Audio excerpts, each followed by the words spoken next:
Então vamos lá, pessoal, respondendo aqui, agora eu vou falar um pouquinho sobre a síntese, quebra e armazenamento dos carboidratos, mas aqui o meu objetivo não é aprofundar tanto nesses mecanismos, como ocorre a nível celular, a questão da própria bioquímica, como é que ocorre a nível mais molecular, né, químico ali, de maneira mais específica. O meu foco aqui, nesse momento, é responder essa pergunta, fazendo mais um esclarecimento terminológico, de 4 termos que vocês precisam saber.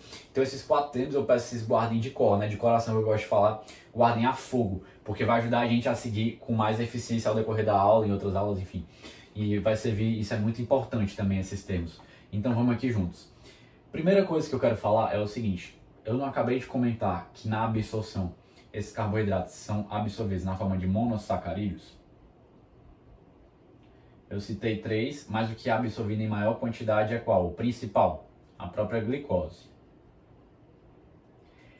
Então vamos lá. Essa glicose, por sua vez, ela pode sofrer o quê? Ela pode sofrer um processo de quebra, e nesse processo de quebra, a gente vai estar querendo quebrá-la para quê? Para conseguir ATP. Para que a gente quer conseguir ATP? Isso aqui é um processo bem mais complexo do que essa simplificação absurda que eu estou fazendo, mas eu vou citar depois melhor, eu vou entrar um pouquinho mais nesse processo. Mas para que a gente quer ATP mesmo? Porque o ATP é a moeda energética do corpo. Esse processo de quebra da glicose, quebra lise, né? Lembra essa palavra de lise? É o que? A glicólise. Tudo bem? Então lembrem essa ideia de glicólise, lise de quebra da glicose, glicólise. Esse é o primeiro termo.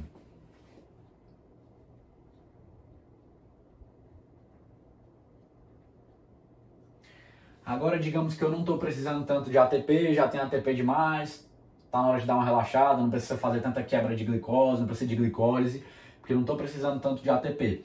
Então agora essa glicose vai precisar ser armazenada. Esse processo de armazenamento dessa glicose vai ser justamente possível graças à formação. Então a gente forma agora uma formação que ocorre por meio da polimerização dessa glicose, a união de várias glicoses juntinhas. Então é como se eu tivesse pecinhas de Lego e eu quisesse construir uma torre, certo? Essas pecinhas de Lego que eu fui conectando, as pecinhas são a glicose. E a torre, por sua vez, é o glicogênio. Esse processo de formação do glicogênio a partir de várias glicoses é a própria glicogênese.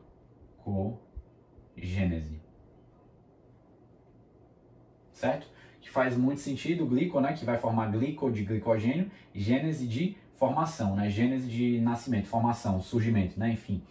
Então, glicogênese é o segundo termo que eu preciso que vocês guardem.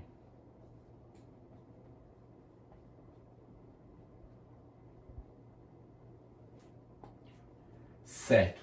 Agora, Pedro, beleza, armazenou ali o glicogênio, o cara tá armazenando, mas agora ele precisa gastar. Foi fazer uma atividade física, foi na academia, foi correr, foi qualquer coisa, qualquer esporte, enfim, foi no crossfit. Ele precisa que esse glicogênio fique numa forma agora e volte para a glicose, para que essa glicose produza ATP, tudo bem? Então o que ele vai fazer? O que o organismo vai fazer, melhor dizendo? Esse glicogênio, para ser quebrado, para voltar para a forma de glicose, para separar os pedacinhos em vários outros, né?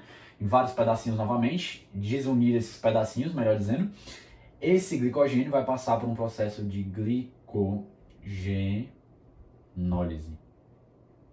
Então, glicogenólise é a quebra do glicogênio, lise de quebra, lembram? Esse é o terceiro termo.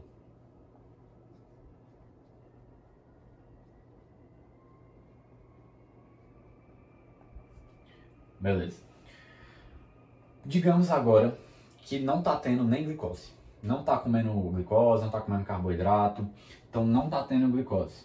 Se eu não estou tendo glicose, a glicose está muito baixa, eu preciso formar glicose de alguma maneira.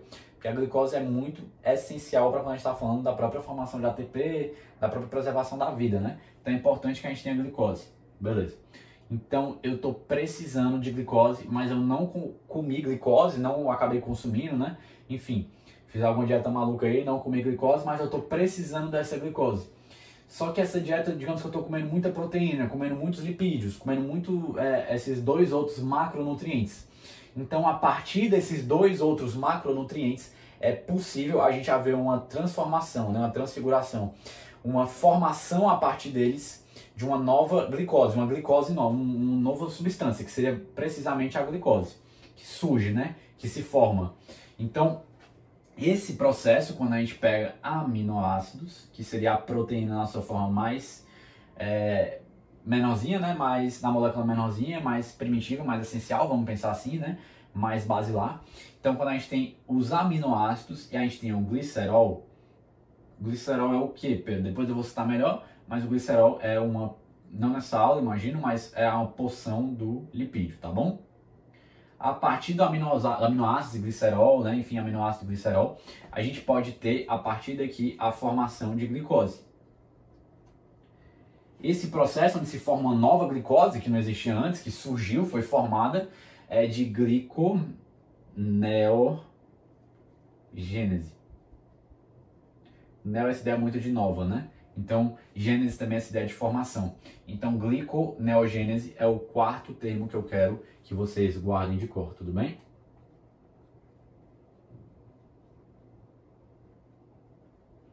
Então, longe de entrar na profundidade, porque aqui eu estou simplificando muito, claro, todo esse processo de glicólise, glicogênese, gliconeogênese, glicogenólise, enfim, eu estou simplificando, lógico, mas é só para focar na resposta dessa pergunta e vocês guardarem esses quatro termos aqui, que são muito importantes, beleza?